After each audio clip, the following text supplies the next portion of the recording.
The historical tradition of smoking, it goes back over 200 years. And by just me in my backyard or right now in my front yard, I can connect with those roots. I can connect to the historical tradition of people who smoked so long ago.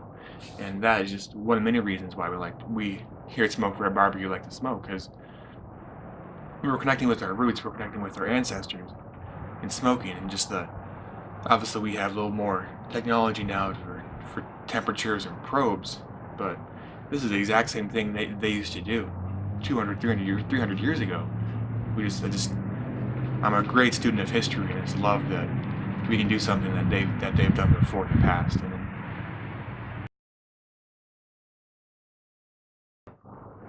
beyond the historical tradition of smoking, if you don't know any of that, just do it for your family and friends. Like when you're smoking, you're never just doing it for yourself. You're always doing it for somebody around you, somebody that you love. So the reason behind smoking so many times is just to feed your family, and not just feed your family, but just embrace the historical tradition of smoking to allow you to infuse meat, infuse vegetables, whatever you're doing, with smoke.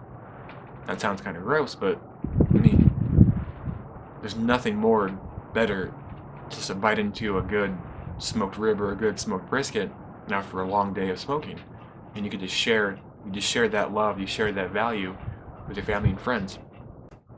One day, we were doing this big smoke, and I don't think he even knew I saw him do this, but I had a friend with his wife. He was giving her a piece of the baby back rib to taste, and then because he thought it was really good, and then so he gave it to his wife to taste, and I was watching them go through this, and just to see the connection they had between that shared rib and how good they thought, that meant a lot to me, because and that was the family and friends is all it was all about. So I was able to see a very good friend share smoked meat with his wife, and share this appreciation they had towards it, and I was able to facilitate that. So it's kind of really interesting to see that going on, and I really appreciated to see that, because it was a real moment. It wasn't like the canned response you always get of, oh yeah, the meat's really good,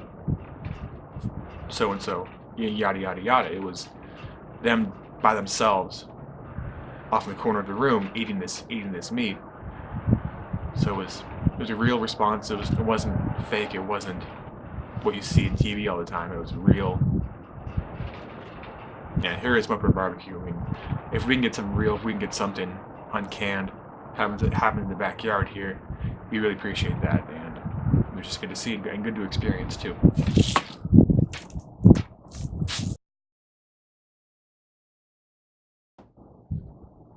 You always hear this talk about art and science. Like they say leadership is art and science of motivating people or influencing people to get them to do what you want them to do, but there's nothing more art and sciencey than smoking, because there's so much science behind it, because you're cooking a specific poundage of meat for a certain length of time with certain humidity temperatures and certain characteristics you're doing to the meat, like you're smoking it, brining it, you're injecting it with some marinade, any number of things.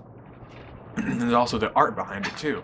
I've seen you see people on YouTube that don't really follow the science aspect of it, but they just throw it on the pit and they embrace the art of smoking, not the science behind it. So while yes, there's a technical side to it, there's also an art. There's also a beauty to smoking too, that you can't always write down on paper. You can't always grasp.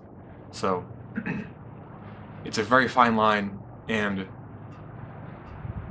I think at Smoker Barbecue we try to walk that line a lot, not to be too art focused, but not too science minded, because I mean, if you get too science minded, I feel like sometimes you can kind of lose the love of your smoking too. So you don't want to forget that. You don't want to lose that aspect too, because the love of smoking is also a reason why we do this too. So stay true to our roots, stay true to that, stay true to the historical tradition behind smoking.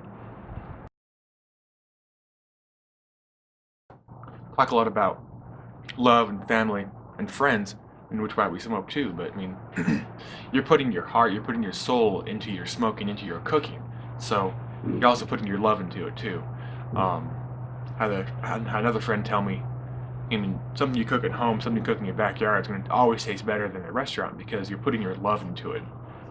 You're putting your family's gene into the smoke. So, and definitely have to agree with him on that too, because how many times do you see restaurants mass produce smoked ribs and they're not that good? Because I mean, they're mass producing them, they're not putting their love, they're not putting their soul into it. So, of course, smoking meat at home is going to taste better. Of course, smoking meat with your family and friends will taste better because you're putting everything you have into it. You're putting your love into it and just the enjoyment you have in smoking because you're cooking for your family. What person cannot put everything they have into something if they're doing it for their family? So it's just we really appreciate and love our family, and we show that through our cooking, through our smoking. So it's nothing I like to do more than to bring in a rack of ribs to the house for the family can see, for the family to enjoy, and just to watch them. It's a really good experience.